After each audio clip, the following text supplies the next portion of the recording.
At the crossroads of great change, we are faced with a need for great resolve. To challenge the challenging, to build a resilient world for tomorrow. And while we remain rooted to the realities of our communities, today the systems we create, the conversations we hold, actively question these realities and make space for change. Because for 1 billion Indians to thrive, we must relook at our realities as fluid, our potential for change as flexible and interconnected. So this year, we are coming together to embrace that potential of transforming communities through a convergence of perspectives and continued action that rebuilds the future with resilience.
Very warm welcome to the 13th edition of the Dasra Philanthropy Week. While the last decade has given us great reason to celebrate our economic progress, the devastating pandemic has forced us to confront our current reality. There are two stark realities: becoming one of the world's fastest growing major economies called India, and the other called Bharat, where 400 million realities have become the largest number of extreme poor globally. With this backdrop and the fresh wounds of the COVID war, this year's forum focuses on continuity, community, and convergence, sharing learnings for collaborative action for greater continuity, keeping communities at the center, and forcing convergence towards inclusive, scalable solutions. All of this accelerating Dasra's vision of a transformed India where 1 billion thrive with dignity and equity. With you today, Dasra celebrates its 22 years of pioneering an approach to shaping collaborative philanthropy, which has new players, tremendous innovation, and changing landscape. Regardless, Dasra's work is guided by a strong belief in prioritizing the lives of vulnerable communities, trusting and respecting the wisdom of local homegrown nonprofits, and leveraging the power of trust-based networks to build social capital with a Jedi lens, that is gender, equity, diversity, and inclusion.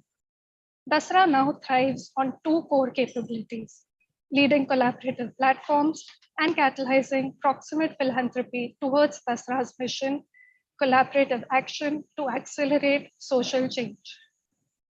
Since 1999, Dasra has strengthened the social sector talent pipeline with over 350 Dasra alumni, fundraised more than $200 million, supported 1,000 plus diverse NGOs across the country, and affected the lives of over 90 million Indians. We need a philanthropic revolution and a bold ambition. By 2030, Dasra aims to raise $1 billion and affect over 500 million lives. Join us in this urgent call to action, #1BillionThriving. The nation needs you, Bharat needs you. Moving on to today's session, a very warm welcome to the session called Economic Recovery for Rural Women, Reimagining Sustainable Consumption. We are in partnership with Industree Foundation. We have seen the impact of the pandemic on livelihoods in general and on women in particular. Our esteemed panel today will talk about the challenges and pivots of the last 2 years and also what we could project into the future. We'll anchor today's conversation around the need for community ownership and uptake, brand building, marketplaces, and digital platforms, and an enabling ecosystem for rural livelihoods. We will start today's session with a conversation between Aloka Majumdar and Neelam Chipper, who will then pass it on to Jacob Matthew, and Jacob will guide us through the rest of the session. With that, I hand over to you, Neelam and Aloka.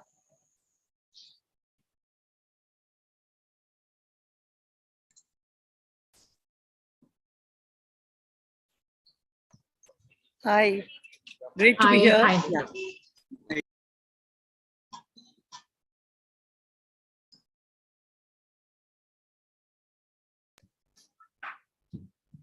So, Aloka, waiting to hear from you first.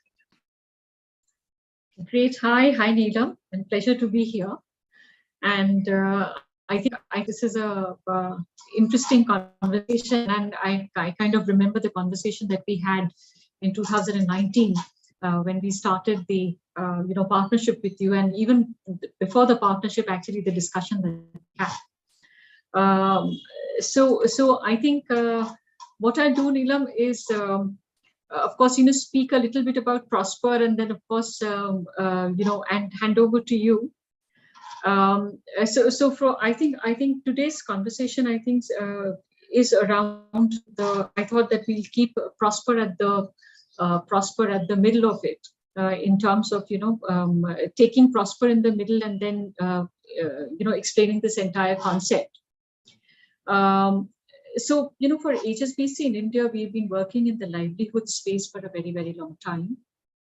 And with that, we have been typically working on technical skills and then financial and digital capability. And this has been our work for a very, very long time. And our focus has been on creating income at the base of the pyramid. That has been the big focus that we've been working for more than a decade now.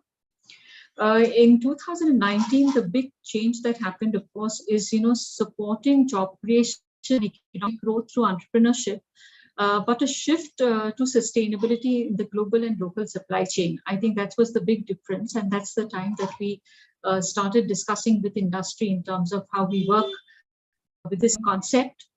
The concept of working on entrepreneurship in the supply chain piece, and that I think is it's a big thing. And that's how the entire journey or entire conversation started.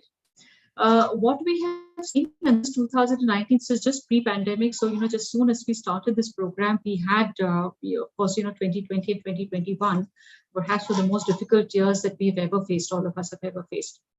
Now, when it comes to sustainable entrepreneurship and looking from the lens of supply chain, I think it requires two things that as an organization we believe in.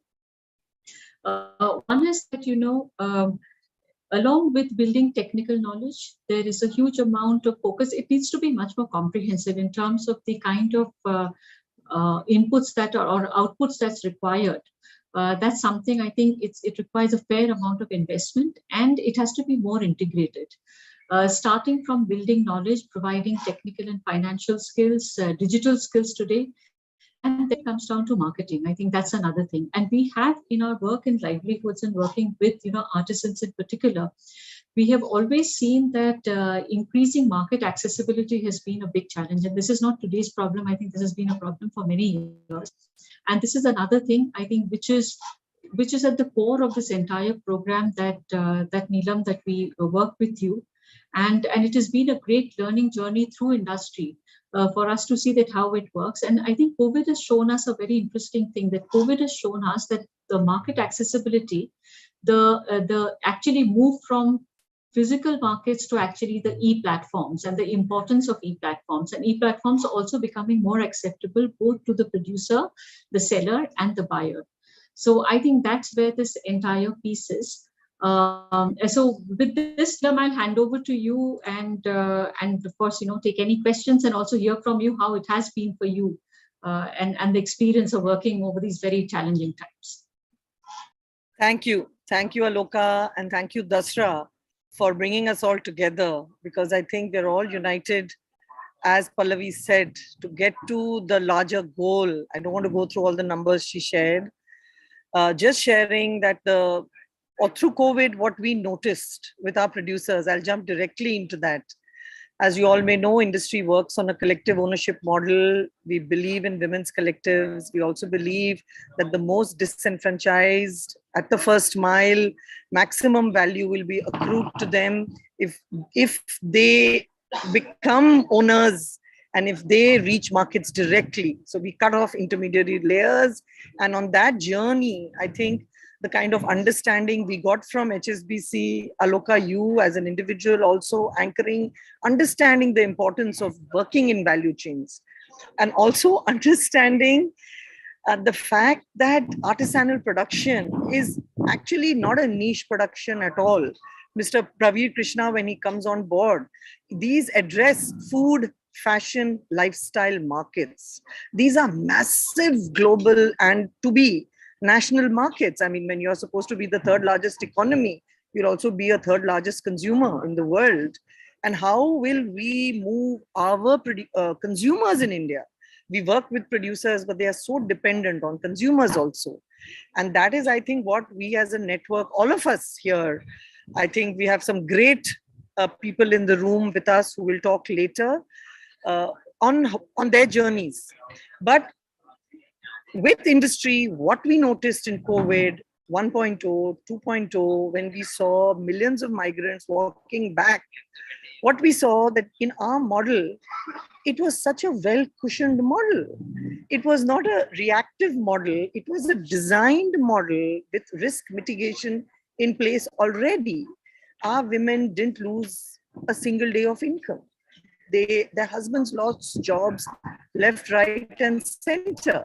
But the women in our collectives continued in the cushion because they were part of an institutional framework. And I think that is what Dasra is talking about, that the most vulnerable communities, resilience for them overnight will not happen. As a world, we've got to create a resilience building environment around them, institutional frameworks, which is what Industree could provide. Our women got stipends throughout. We called up all the donors. We called up HSBC. We called up USAID, right? And things were realigned quickly because you've got to do that. And then, of course, markets resumed almost as soon as lockdowns lifted. So the women got back to work with taking all the precautions, all the stuff, and we could help them with that, right? Because we were around. So to me, COVID was a big kind of, I would say,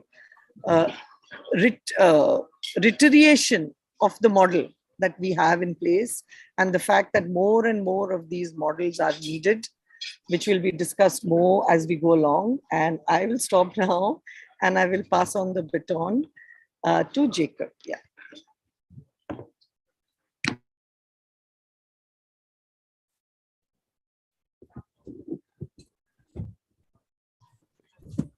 Thank you. So we've heard about how this shift from physical infrastructure to digital infrastructure has been so critical. We also heard about how when there's community ownership, there's an increase in resilience. And Neelam brought that out very clearly when she spoke about the difference between, migrants having to walk home versus, all the enterprises on the entrepreneurs that we're going to talk to now in the next few minutes have all actually created models where there's been resilience. So while we talk about markets, communities, sustainable and conscious consumption, brands, digital platforms, and access, I just want to remind us of two things. One is, how did we get here? How did we get to this situation where this resilience is required? Amazon has an interesting model by which, when they have meetings, they supposedly have this empty chair, and a lot of people have confirmed it to me. They have an empty chair in every major meeting that represents the customer. Now, for all of us, we need not just one chair, but 3 chairs. Well, not physical chairs, because then our meeting rooms would get much too large. But these chairs are one for the customer, one for the person who produces goods, and the third, which is very important, is a chair for the planet. What is it that we are doing, and what's its impact on the planet? Now, during this whole cycle of economic recovery, there's been this constant message about, well, build back better. But there's also been this constant refrain of getting to the new normal. I believe there will be no new normal. What's going to be new is the new abnormal. How do we build resilience for these communities? And I'm going to ask upon Sumita Ghosh of Rangasutra, Shilpa Sharma, who's been advising Flourish.shop, and Vipin Sharma, who is with Access Development. Now, when each of them come on, I will ask them a question, but by way of a quick introduction, Shumita runs Rangasutra, and Rangasutra actually acts as a bridge between rural artisans and global customers to develop sustainable livelihoods and revive India's rich craft heritage.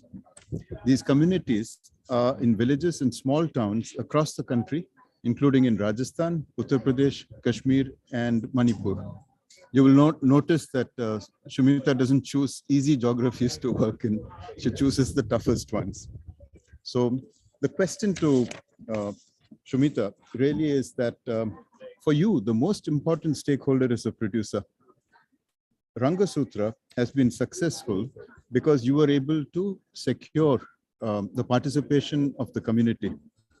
How did you manage to do this? And I remember, Shumita, you telling us that many of your producers have actually framed their share certificates because it gives them so much of pride, and it takes up pride of place along with the ancestor pictures. So over to you, Shumita. Thank you, Jacob. Hello, Shilpa. Hello, Vipin. Good to be part of this panel.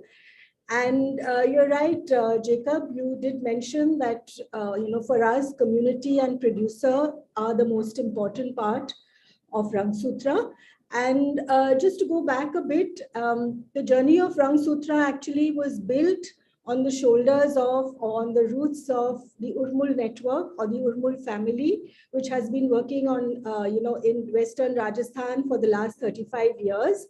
And that's where the heart and the hands come from, the practice of the craft, as well as the mobilization and the building up of trust and relationships. So Rangasutra built on those relationships, and we started our company.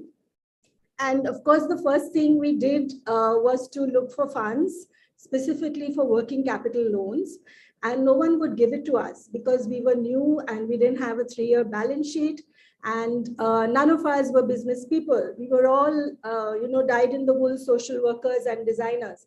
So at that point of time, we really didn't know what to do, and decided to take a chance, go back to the community of artisans that we had worked with earlier and ask them to invest. I was not very sure whether they would do that, but obviously they had more faith, more enterprising spirit, maybe because it's Rajasthan. So people are more enterprising. And actually 1,000 artisans put in 1,000 rupees each. And that's how we got our first 10 lakhs of equity. There was no looking back after that. And being a part of that community, I felt I had to walk the talk. And, I couldn't be a support organization. I had to put my money where my mouth is. Of course, I didn't have any money. So I took loans from friends and family, put in another 10 lakhs, and that's how we got 20 lakhs. And after that, social impact investors like Avishkar, retailers like Fab India put in money, and thus we formed our community-owned company. And, for us, the community is not just the artisans. We are part of the community, whether it's me, whether it's my team, now we are 100 plus, we are equally part of the community, and we thrive together, sync together, whatever. We don't have any extra funds, in that sense. We are not a hybrid model. We are a company, and we depend totally on our work to get our income. And so when we started this, obviously the fact that, what was a challenge and a weakness of not having funds, not having the experience, became an opportunity for us, because, we banked in on the social capital, so to speak. And it's not only as investors, but we also realized that if we want to make a success of this, we really have to include everyone across the chain. So in our company, we have a retailer, Fab India, who is an equal investor and has a board seat. We had someone from Avishkar, of course, they've exited. We have artisans. The majority of our board members are artisans, and these are from the groups that we work with across the country. So in a sense, and also we realize that we are so dependent on our buyers also. So it's not, being a community means that it's not just a transactional business relationship of getting orders and being a vendor and being a supplier, but to really build relationships. And so this meant building relationships at the producer level, whether it meant equipping them to manage, to create new designs, to co-create new designs with us, and not just execute orders that our designers made somewhere sitting in Delhi or New York or whatever, but go down there, co-create together, management of the production process, analyzing your capabilities, your capacities, learning on the job, learning about quality control, timely production, right up to understanding the market. Who is the supplier? Who is our customer? Who is our buyer? So we are really all together in it together.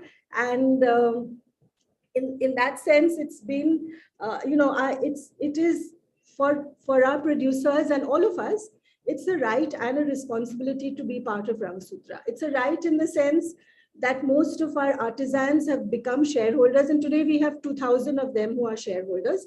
They become shareholders not because they want to earn, dividends or sell their shares. No, they become shareholders because they want regular work. So till today, if there's a group which doesn't get work, I get phone calls saying, Shubhita ji, kya matlab hua? Hum shareholder kyun bane hai? Kaam chahiye. So that's our responsibility and my team's responsibility.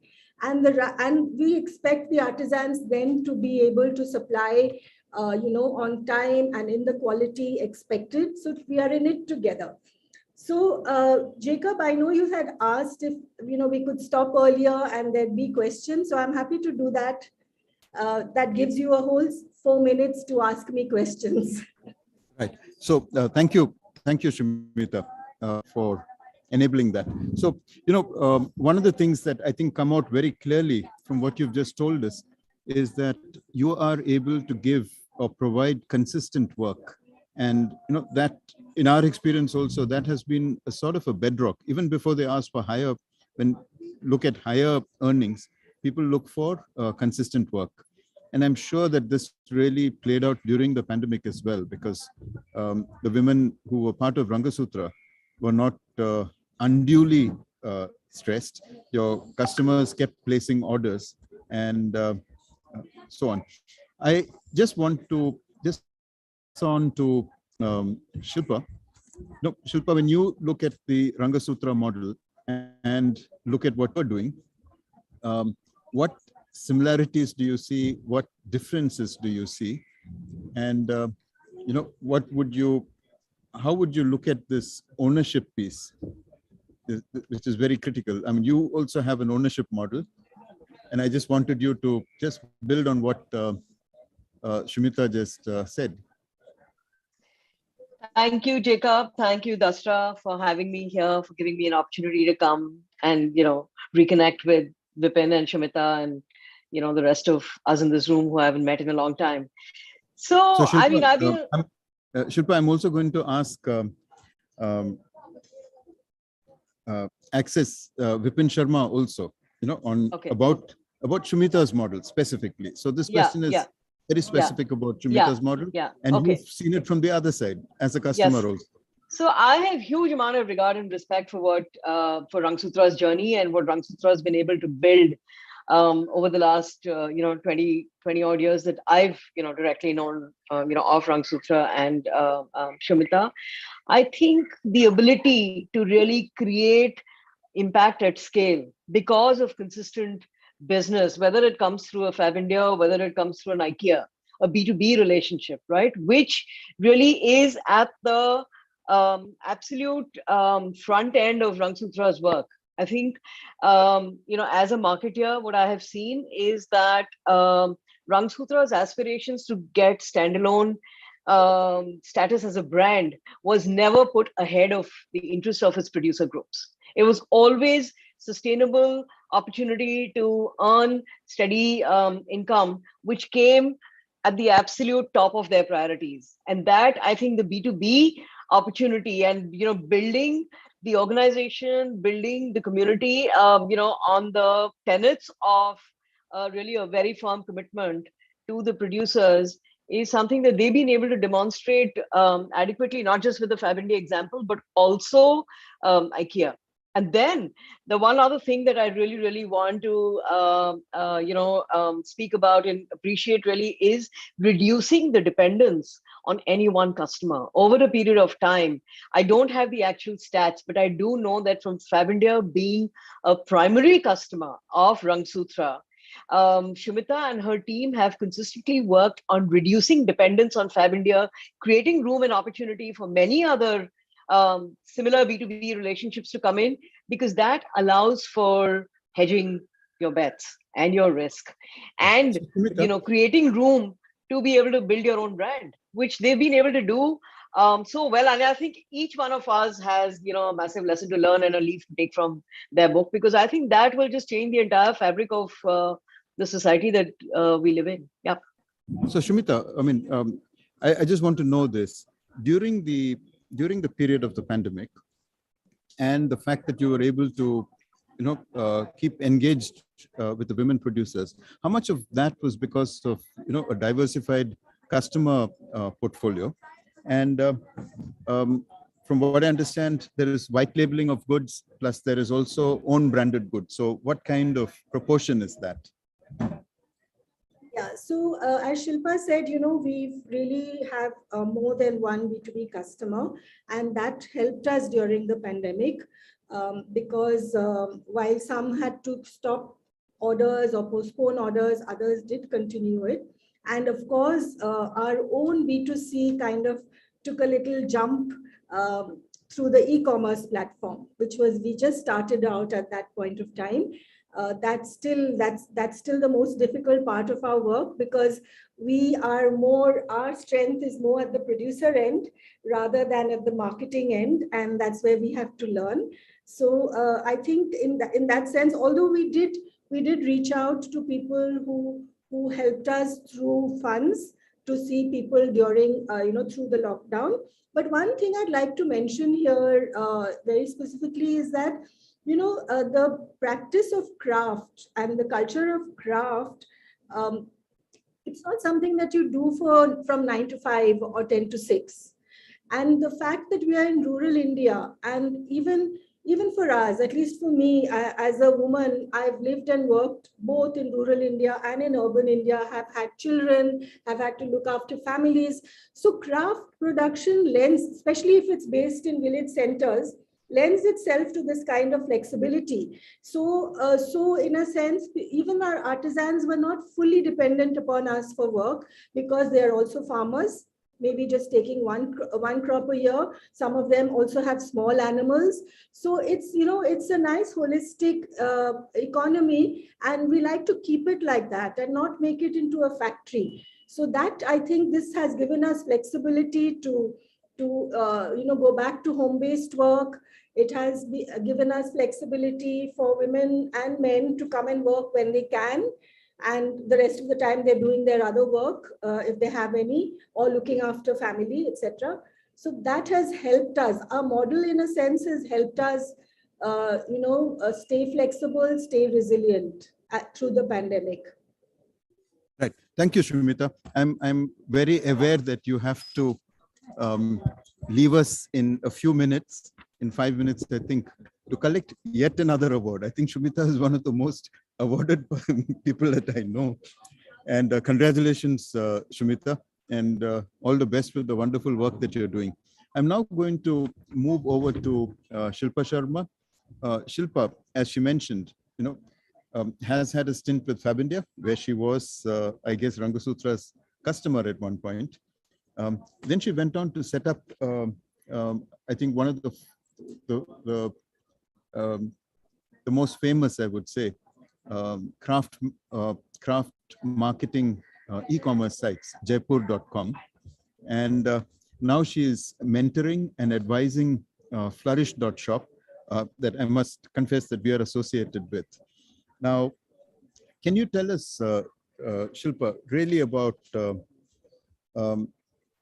how you're creating Flourish as an umbrella kind of a network? How a digital platform can prevent or lessen vulnerability of, we saw during the pandemic that many artisans who are dependent on live exhibition sales, and digital platforms were an answer to that. So how do you see digital platforms in these two respects? One, in terms of reducing vulnerability. How do you unite people under one umbrella? Because we, in the social enterprise field, we all want to do our own thing. And how does this enhance wages? And you're bringing in a sort of a mini revolution in terms of transparency and storytelling. So over to you, Shilpa. Thank you very much, Jacob. So there are decades that go by and nothing happens, and then there are weeks when decades happen. This is something that Lenin had first said, in 1917, at the time of the civic strife. There's bombing all around the world, and we can say the same about the whole Russia and Ukraine situation. But I want to draw a reference to the pandemic, which is really when online shopping pretty much just took over from offline shopping, and not just adequately demonstrated by what was happening with grocery and essentials, but also with all purchase decisions in the lifestyle space, right? And well, craft really, for all practical purposes, comes under lifestyle. As the economies began to open up, in a getting used to COVID world, and as we crawl out of a post-COVID world, the truth is that the consumer sentiment in terms of how they're buying has just shifted, and I think this shift is here to stay. Right, there are major implications in terms of how people shop, how people will sell. Digital intelligence is no longer a choice. I think it's become a hygiene. It's become imperative, and that the craft community, the fraternity that we work with, that we engage with, and everybody in this room today is so invested and a stakeholder in every which way. I think realizes that sales through digital and social media, for example, have just hit overdrive, right? Digital channels are now totally responsible for building brands, totally responsible as a survival tool. And with more and more people shopping online, the truth is that even retail stores who used to be big customers, whether it's a Fab India, for example, or let's say, Rangsutra, also runs its own brand, for example, have all had to deal with, having to manage what we call omni-channel, right? So you have an online representation and you have an offline representation. A large segment of the audience that we're catering to today still continues to shop offline. The truth is that the browsing happens online. The shopping is increasingly happening in the online space, right? So, I mean, to your question about, how is this changing the way we do things? What is, Flourish's role? I think as the online space is becoming more and more disruptive, the gap between where the artisanal fraternity stands and where it needs to be is growing, not just in terms of their marketing capabilities, but also in terms of their ability to stay relevant, relevant to the changing needs, of the market. Merchandising as a role has faded. E-commerce has become all about data, too much of the same. Everybody's jostling for elbow room, almost like, jostling for space in an already crowded elevator. But, if craft is to stay relevant, I think the role of good design, the role of smart, relevant, and functional design cannot be undermined. I mean, now more than, ever before. You see, consumers are shopping less and being very choosy about what they buy and why they buy. And this, I think, is a COVID, post-COVID phenomena. And I firmly believe that it's here to stay. So we can't bring about any systemic change unless we're able to have a dialogue around how the customer is changing their buying patterns. What are the kind of questions they're asking, and what is really going to nudge them into buying something? Now, design has to become more democratic. Any design interaction, and I don't like to use the word intervention, right? Because intervention is a very, very strong word. It's also very one-sided. But this whole attempt at co-creation, collaboration, has to be driven by a very clear brief. And I firmly believe that co-creation makes magic when there is a very clear evinced need and a responsibility attached to the exercise, where the initiator of the engagement, the initiator of the intervention, takes responsibility for outcomes in terms of firm orders, right? Today, I mean, Shimita shared her example, her journey with Fab India and then subsequently with IKEA. That there is a Fab India at the helm driving, the direction in which product needs to go. That there is an IKEA driving the direction in which, product development needs to go, is a starting point. And that's important. Now, where does, Flourish come in? In a world where there is really no focus on distinctiveness, I mean, as we speak, there are new, portals wanting to be curators every day. I mean, we did Jaipur when we did in 2012. I think that was a great time because the environment the landscape wasn't as cluttered as it is today. I mean, at this point in time, the pace, the hustle is schizophrenic. But the truth is that in this environment, the need to have a very, very strong narrative in terms of why we do what we do is becoming more and more important. Like I said, the customer is becoming very choosy about what she wants to buy and why she wants to buy. So I think that is where Flourish really comes in. Flourish is an ecosystem for product that is sourced, manufactured, and distributed responsibly. And when we say responsible, the point we're really trying to make is that we have values that are, focused on social impact, on fair wages, on sustainable livelihood opportunities for women. Like you said, there has to be a seat in the room, not just for the customer and for the producer group, but also for the environment, environmentally responsible. And so I'm going to ask you a question here sure. now. And actually, I'm going to ask Vipin to ask you something as well, or get Vipin's feedback also. So you said that there has to be a strong what, meaning that is, and you said that is through design. Yeah. And that design today, you are co-creating. You're moving more and more into a co-creation space where the consumer, the producer, and brands co-create together. On the why, which is probably the most important thing, which you said has changed forever, especially with the pandemic. You're looking at transparency, fair wages, and so on. So while this is good, we have Vipin here who has created a number of brands. So my question to Vipin, in a sense, is what expectation would you have of a digital platform like Flourish for your brands? What expectations, in a sense, does Vipin have of you and your product? Yeah, over to you, Vipin.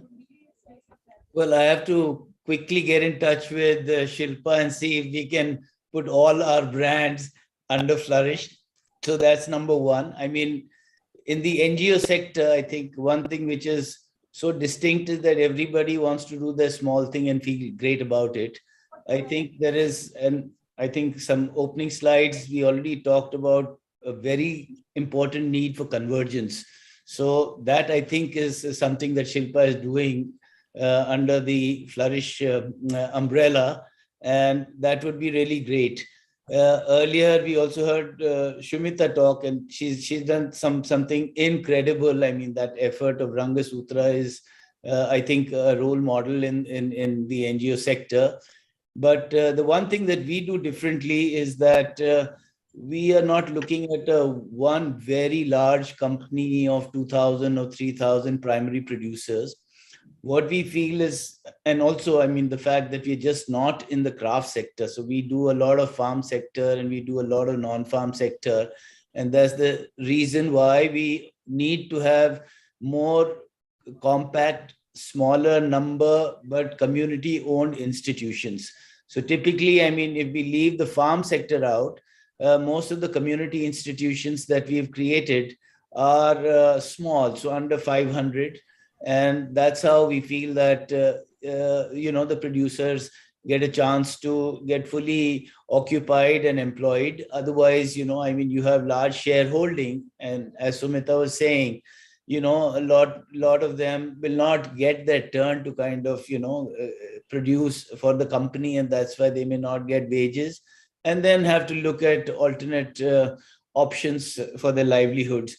So our model is more about two things. One is that B2B is very, very important because that gives you volumes when you look at producers trying to kind of transact in the marketplace. But at the same time, the B2B business is where the producers don't get margins. And the one thing that Access really wants to do is to build inclusive value chains. By inclusive value chains, I mean that how does the value chain work where the producer gets a larger benefit of the transactions rather than the benefits accruing at the retail. So what? Vipin, I'm going to come back to you in just a moment. Sure. So as I understand, what Vipin is saying is that I think Dasra. I will just talk about a little course that I did recently with Dasra, where Arun Myra talked to us about a scenario for India, which was 1 million fireflies rising. So what Vipin is saying is, literally hundreds and millions of these small enterprises, but these small enterprises can't compete, directly with big players in the B2C digital marketplace. And I think that's where somebody like Flourish becomes quite useful.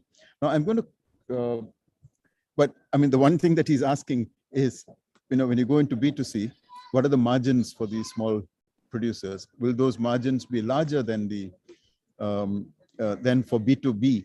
And your experience and our experience with Flourish is that's an absolute yes, because you're providing the narrative and the reason why to buy from these from, let's say, somebody like Flourish.shop.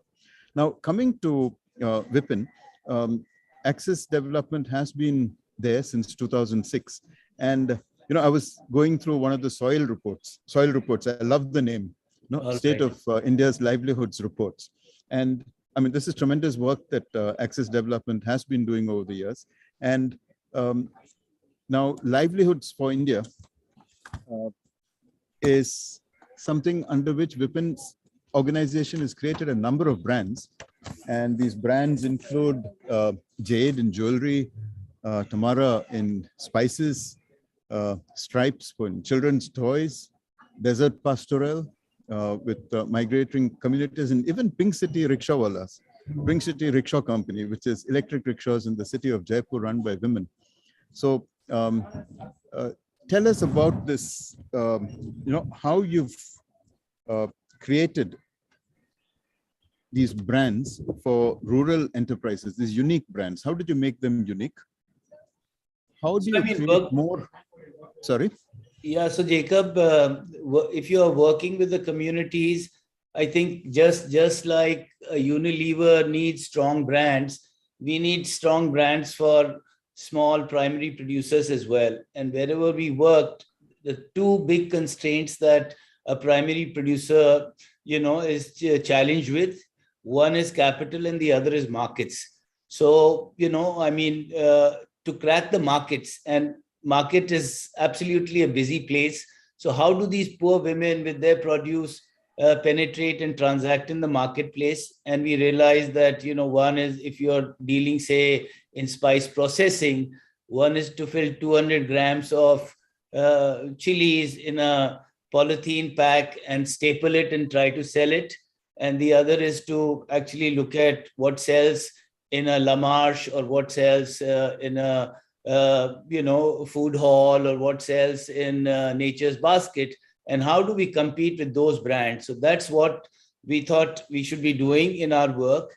Not everywhere are we lucky that we get funds for investing in building brands for the communities, but there are lots of programs in which we have this kind of space. And then we also have a very large fund within Access called Livelihoods Innovations Investment Fund. It's called LIFE.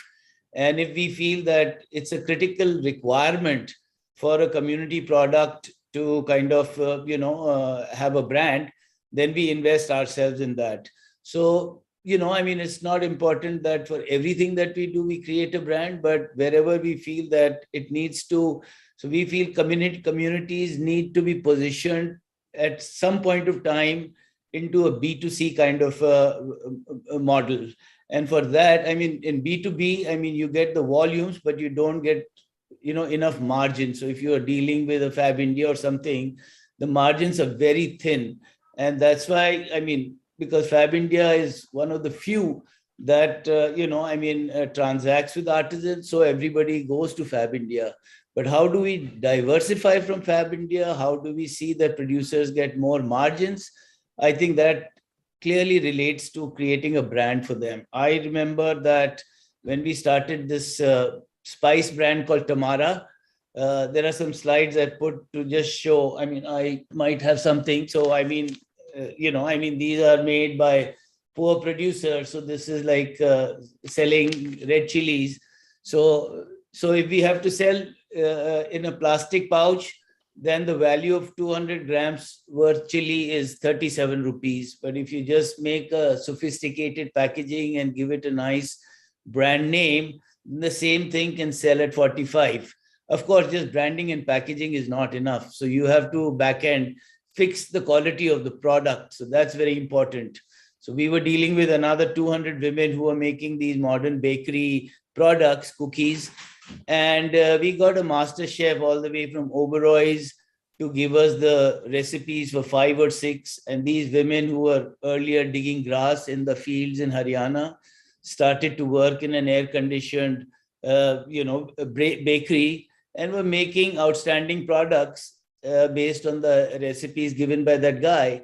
And then we said they need a good name. So it can't, these cookies made by, curated by a chef in Mumbai cannot sell as Chandu Village biscuits or something like that. So we had to give it a very nice, fancy name. And now we have an ongoing relationship with La Marche. We have an ongoing relationship with the Hyatt Regency. And, the packets sit next to multinational brands. They look really nice and they sell. And these are 200 women who are digging grass in fields in hot summer. And now they are able to get big margins. So I feel that community, when they produce, they also need very strong brands. And we are lucky to be supported by HSBC in 2 of the programs that we are doing. One, you mentioned the Pink City Rickshaw Company. So if you're training women to ply rickshaws and then leave them on their own to kind of look at employment is one. But if you design a whole package where there are curated rides of 3 hours and you charge $30 for it, and you design the rickshaw also in a special way where it looks like a buggy, and it's mostly patronized by foreign tourists. So, of course, the 2 years of pandemic, did them in, but they're now coming back. So I mean, the whole thing is that I think just like the big corporates, even the poor community institutions, they need strong brands to support. And over a period of time, I think, going forward, going beyond B2B, I think B2C can be a big market, and aggregators like the Shilpa, who have, focus on how much the producer will, get out of the whole deal is a very good idea. So, I mean, I'll stop here. If there are any more questions, I'll let you know. But in our programs, we feel establishing brands for these community institutions is a good idea, and it's starting to work. No, that's fantastic. I mean, I'm glad you had the products that you could show us, because I mean, seeing the products, bring it so alive. And what we saw just now were world-class products in your hands, and that is very, very encouraging. I think in the discussion so far, I'd like to just make a small point. We talk about resilience to crisis. Yep. There is this gentleman who's written this book called The Black Swan, Nicholas Nassim Taleb. He talks about something more than resilience, bouncing back to where you are, but bouncing back to beyond where you were. And he calls it anti-fragility. And, all the speakers, starting with Aloka, I think what we were talking about here is equipping communities, connecting them to markets and their consumers with a real purpose and a real why for consumers to move into the conscious consumption space, all leads to this ecosystem of support that we have to create. Shumita talked about capital, working capital. Shilpa talked about creating both design and the channel for marketing this. Vipin's just spoken about brands, and brands backed by quality and the capacity to deliver quality. So at Industree, we have something called the 6C model. I mean, I hope somebody can share it on chat later. But this is really about building an what you would call enabling ecosystem. Because like Vipin just said, it's not just about organizing a group of women into this wonderful rickshaw company, the Pink City Rickshaw Company, but also supporting them with the means by which that business can continue. Shumita talked about making sure that the shareholders in her company have access to consistent work. All of this can come in with this ecosystem building that can go actually beyond resilience, but actually move to what you would call thriving in adversity, in a sense. I want to now introduce our next mini session with a retired IAS officer, Praveer Krishna, and he's recently written a book called Tryst with Tribes. And I would urge all of you to read it. I mean, I read it, well, almost in one sitting. I found it very engaging. So he retired as the managing director of TriFed, which is the Tribal Marketing Federation.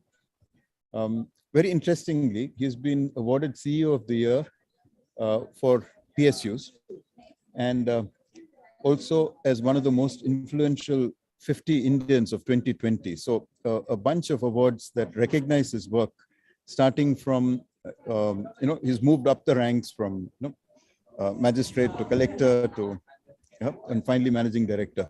So over to you, Praveer. It's an honor to have you with us. And what we are actually posing to you is, when you talk about the Vandan tribal startups and diversifying rural livelihoods, how do we move past support to self-reliance? And Praveer, just this morning, I was in a conversation with a group of us from CoLive, and they were talking about the minimum support price system that the government has set up, but they also spoke about some difficulties in accessing it. So I'd really like your opinion on this. How do we move from support to self-reliance? and the market linkages that you created. Over to you, Praveer. Yeah. Thank you, Jacob. And it was very interesting, very enlightening to hear all that was being done so wonderfully by by your colleagues. And I was quite amazed that we did a similar, almost similar things within the government, trying to create businesses, trying to create enterprise, trying to create opportunities when very few existed. Like everybody has pointed out, the pandemic was one of the worst crises that we have faced in our lifetimes, especially for business. And all of it came, all the hard work that was being put and all that initiatives that were being taken came almost to a standstill. Everybody is, quite a limbo. And then, as you say, the opportunity that came out, that COVID, a bright new opportunity and a 360-degree, government rose to the occasion. And we at TriFed created what we call the 360-degree solution.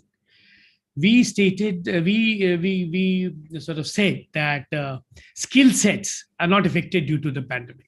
And the entire business that we do with the tribal communities who live 10 crore in all in the country and live in forest areas, their skill sets were not affected by the pandemic. So what do we do to bring that product which comes out of their basic native skill sets, which has been honed through generations, into big time market? And that was the way to get to the e-commerce and the retail, the omni-channels that you talked about.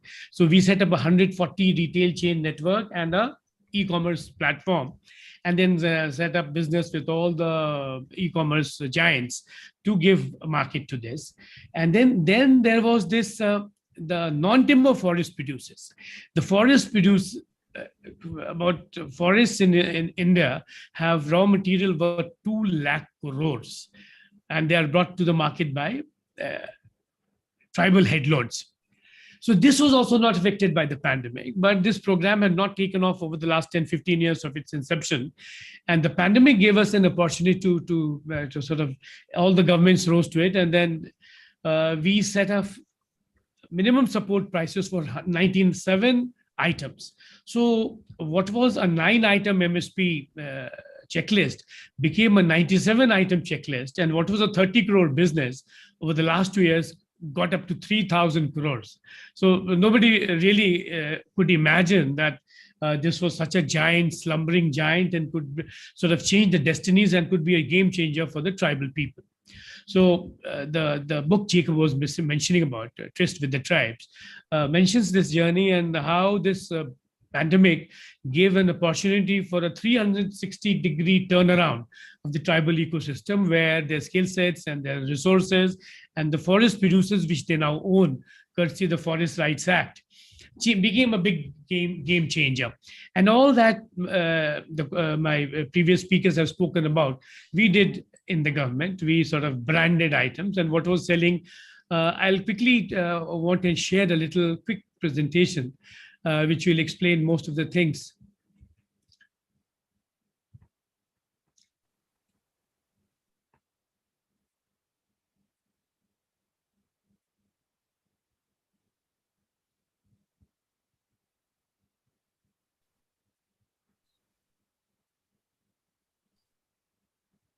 Oh.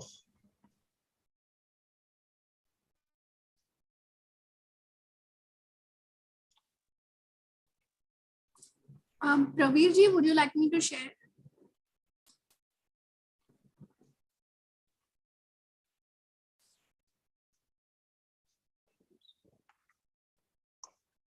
Praveer ji, you have muted yourself. In case you just want to unmute yourself and start again, please. Thank you. There. So this, like we were saying, we were working, TriFed as an organization works for about 5 crore tribal families which live in forests. And during the pandemic, the system had come to a standstill. Like all other systems, the tribal ecosystems were literally languishing, with all the marketing and that was being done had come to a standstill. So this gave us an opportunity to turn around the whole system of tribal production and marketing, value addition, and to get to a system where we stated that skill sets are not affected by pandemics, and the natural non-timber forest producers, which are natural products from forests are not affected. But what was affected was the ability to get it to the market. To get it to the market in the manner we need to value add and process and then brand and then bring it to the market.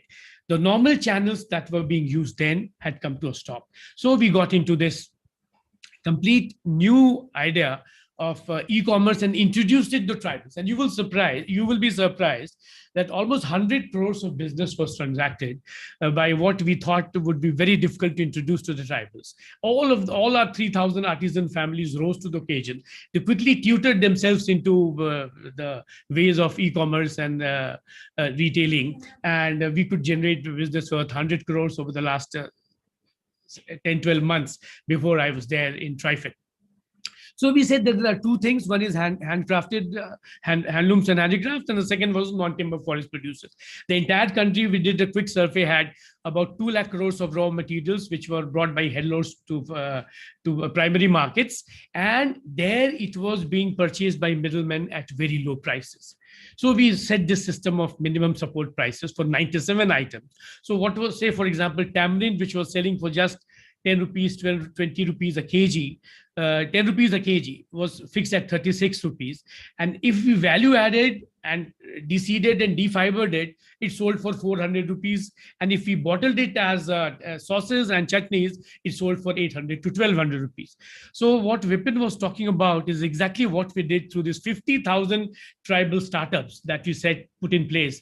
And now, there was no money forthcoming for these tribal groups. So government came in with a 460 crore startup fund where we could give 15 lakh to each of these groups, 50,000 groups, and as seed capital and working capital requirements. And they got into some wonderful production, which really showed the system out of a difficult time. So MSP for MFP became a game changer. And like Jacob said, this was an unheard of program, still is not very well known, but in the tribal areas of Chhattisgarh, Madhya Pradesh, Maharashtra, Gujarat, the entire Northeast, this has made inroads. And 97 items which were nowhere, which nobody knew, were bought at MSP, minimum support prices. Government set up procurement centers, and the total procurement, the details would be in the presentation which I'll share with you. 3,800 crores was pumped into the tribal ecosystem during the last 1.5 years. And it really helped them generate a lot of income for the tribals. And there were no crises and there were no shortage of food and rest of the, in fact, they added to their incomes. We calculated that about a minimum of 14 to 20,000 was added to the incomes of each of the families during the last every quarter of this procurement cycle. So it really showed it is a remarkable program, and I request all the participants to look at it, study how it is functioning. It needs a lot of work still to be done. And it needs to be completely put in place as a primary, as a very major income generating tool in the tribal ecosystem. The second thing that really worked was the Van Dhan Yojana. Just procuring raw material and giving them minimum support price was a great was a great addition to the income. But what really was the big game changer was the value addition, branding, packaging, and marketing of these products. So we set up nearly 52,976 self-help groups of about 20 tribals each, and gave them a primary working capital of 15 lakhs as grants from the government. We stopped a lot of other programs of subsidies and things that works in the government.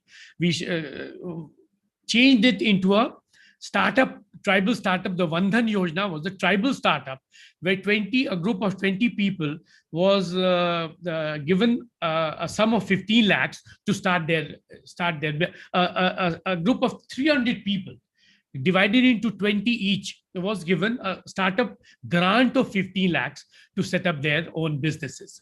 And it was linked with a digital market, with a digital platform, with a e-monitoring system.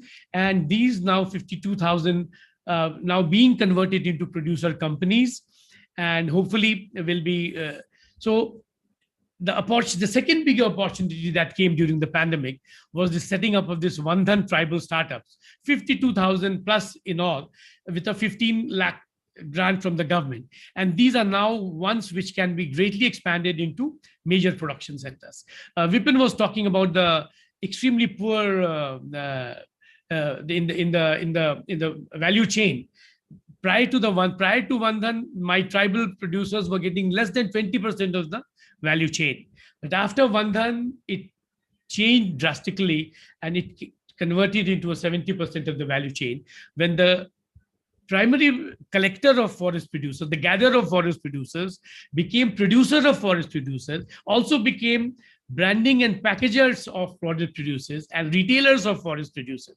So this whole picture, what Vipin was talking, is exactly what we sort of talked. We had hundreds of workshops, at least say 2,000 workshops all over the country. We set up teams of almost 500 people who would be traveling to all these distant parts of the country and set up and train these people into branding, value addition, and production. And I'll show you some wonderful products and packaging. The what would earlier sell for 20 rupees a kg. So this is examples of Javadu, where in Kottatur in Tamil Nadu, and they are producing honey, what earlier sold for 225, they're now selling for 800 rupees a kg. Magic, we called it the magic of value addition. In fact, my minister, my seniors, the cabinet secretary, they're all amazed at the amount of surpluses that was generated through these projects.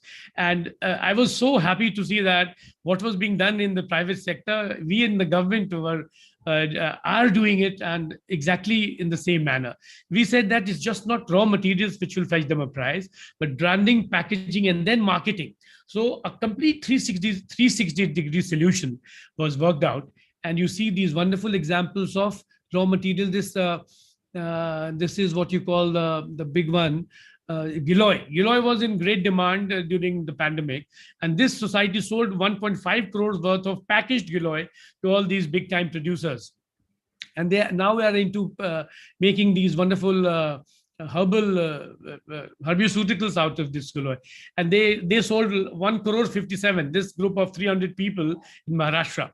So in Barbary, similarly, look at the wonderful packaging that these villagers are doing. It's not a big thing to do good packaging. It's all over. It's all now available. Dantewala in Bastar, where we worked as a collector some time back. Wonderful packaging of red rice and broken rice and kodo kutki, what was earlier a poor man's food is now a rich man's food.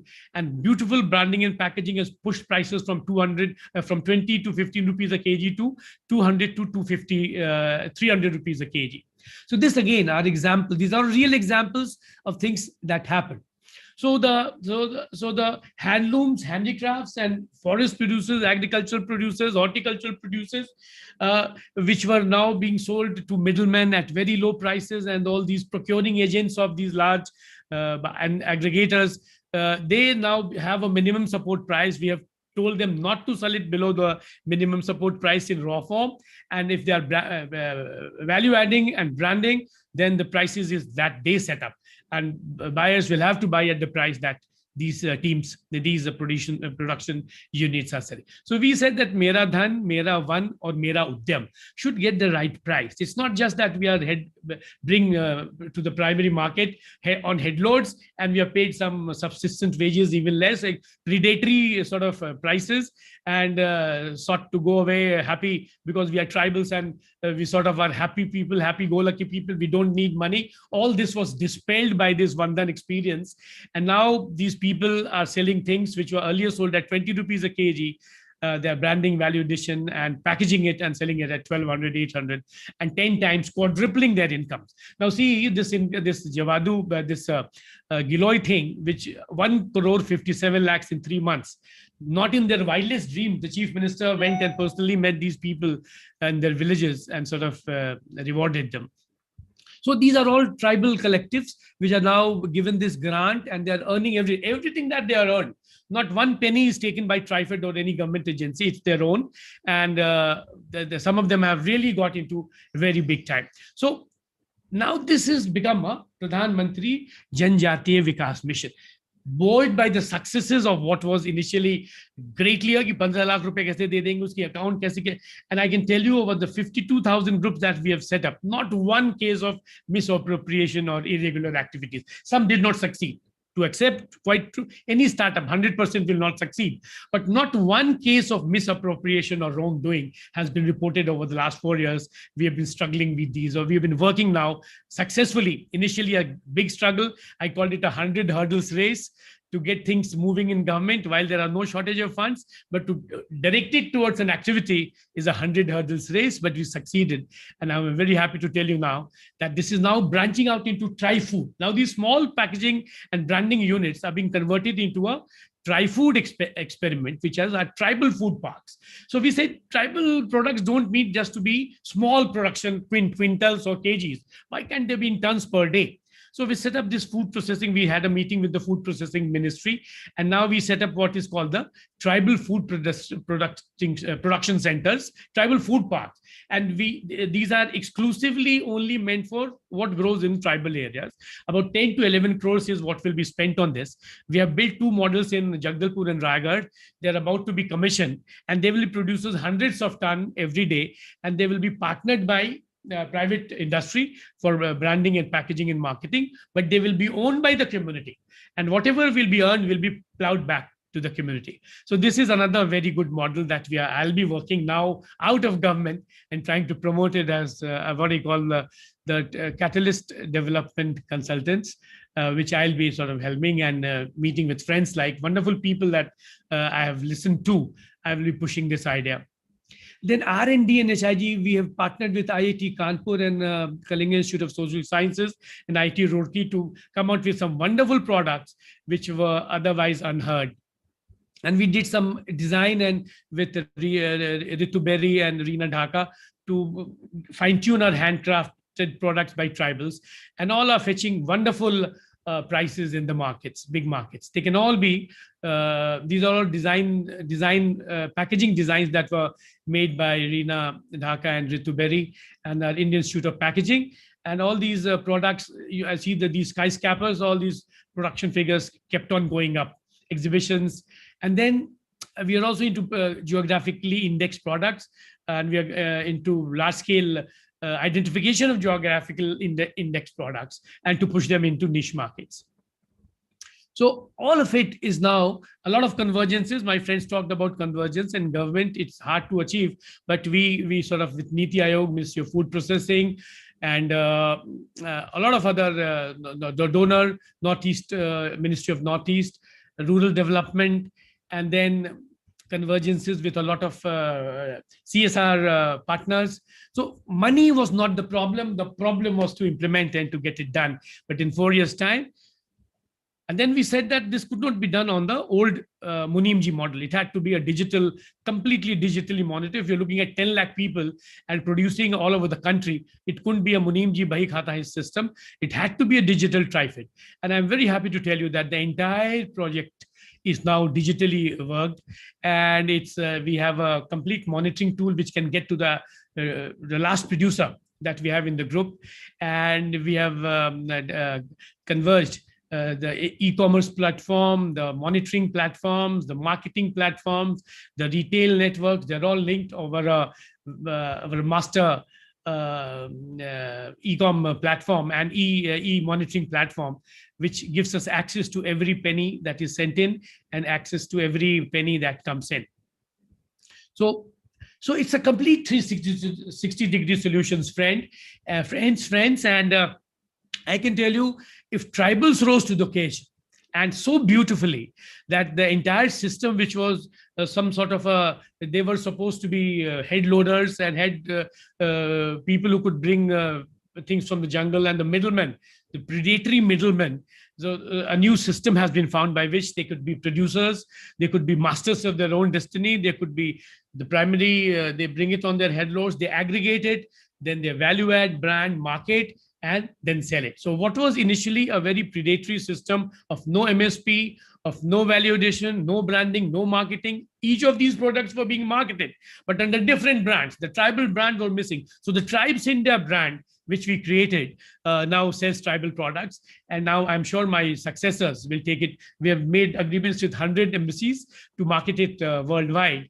And this is how a complete 360-degree solution of handcrafted products, of natural non-timber forest products, agricultural, sericulture, and forest produce, which was earlier being sold as raw materials, were aggregated and then got into value-added, branded, marketed, and sold, and created in 4 years' time a 3,000 crore business enterprise, which Trifid, I'm sure, will take it forward. But minimum support price has to be a very strong basis. These days, we hear that minimum support price in agriculture is not a very fashionable thing. But friends, let me promise it to you that if you miss minimum support price for tribal products, your entire 2 lakh crore product, which lies in the jungle and can be brought out only on headlords of the tribals, will be exploitative trade. You have to give a minimum support price for this 2 lakh crore to get into 10 lakh crores for the tribal primary producer, which is the only source of getting these products out of the jungle. So pivoting on the minimum support price and the handcrafted and beautifully hand-woven products that these tribals made. So they are both masters of handlooms and handcrafts, and every family that is does handlooms and handicraft mostly goes to the jungles to get primary. So this is an additional income. So the additional income became the major income when we started doing value addition and branding. So this is the story of a 360-degree turnaround of tribal things. And well, there were plenty of knocks on the chin. There were plenty of problems. So we did this Adi Mahotsav to bring these cultural shows to showcase their talents.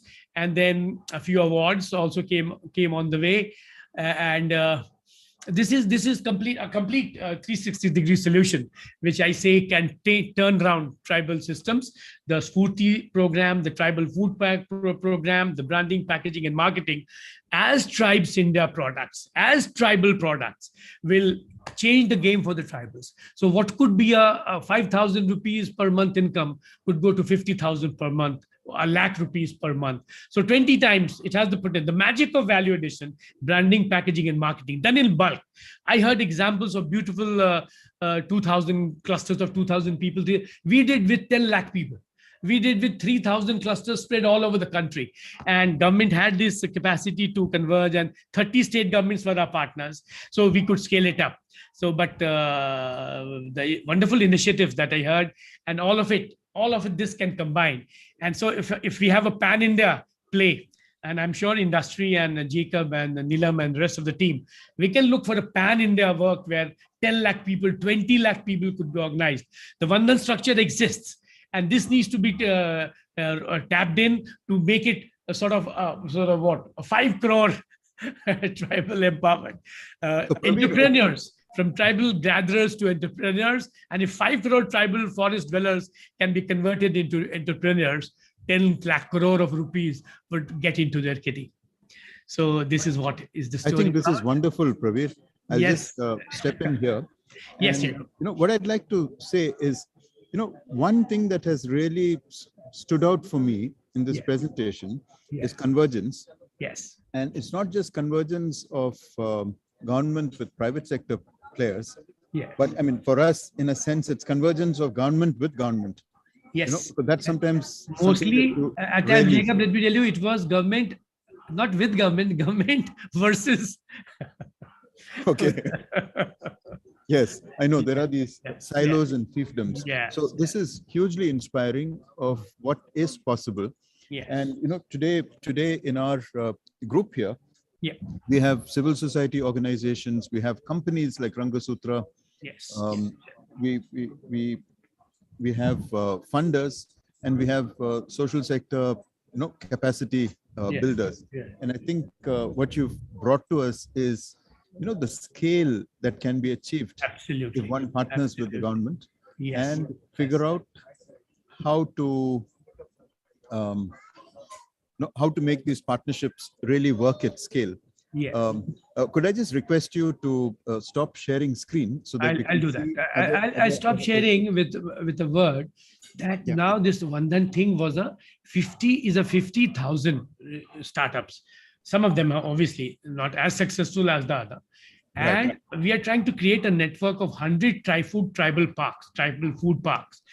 We are working with UNDP, we're in negotiations with UNDP, with Link Fund, and obviously with Industree Foundation to sort of take this forward. I think we now have enlarged the pool. And when you say accesses work with the value-added food, I think that's again something that we could look at. But again, you know, just looking back, I think what we're looking at here is convergence of departments within the government, convergence of government departments with social sector organizations, private organizations, digital platforms, donors like HSBC, creating these sort of demonstration pilots that can then be taken to scale. So this has been a very, very inspiring session. Now I've got a couple of questions. One for Shilpa. So Shilpa, the question for you is, while Flourish provides B2C opportunities, how do you ensure that producers and artisans and producer groups that are not that sophisticated in terms of, and this is my own words, I'm just paraphrasing this question, how do you include them when they don't have the capabilities right now? And I think you've been doing a lot of work in this area. So, that's where I think a collaborative mindset comes in. I always believe that there is enough and more room for the bigger organizations to take on the responsibility of providing the umbrella, for smaller groups, small individual artisans to really become contributors to the larger piece. I mean, I'm sure Shivita is not here to join this conversation, but the truth is that as we build capacity to be able to service larger orders, we have to start somewhere. And that somewhere could be really hand-holding and enabling the smaller groups to participate in a very small capacity to become part of a larger force, to become part of a larger ecosystem, which is going to work towards servicing of the larger orders. So I think inclusivity is really, really important. And therein lies a responsibility for some of the bigger, more established groups. Yeah, thanks, Shilpa. I'm going to actually post the same question to Neelam just now. Yeah. So clearly understanding over the, I'm going to actually switch my video off. I don't have great signal.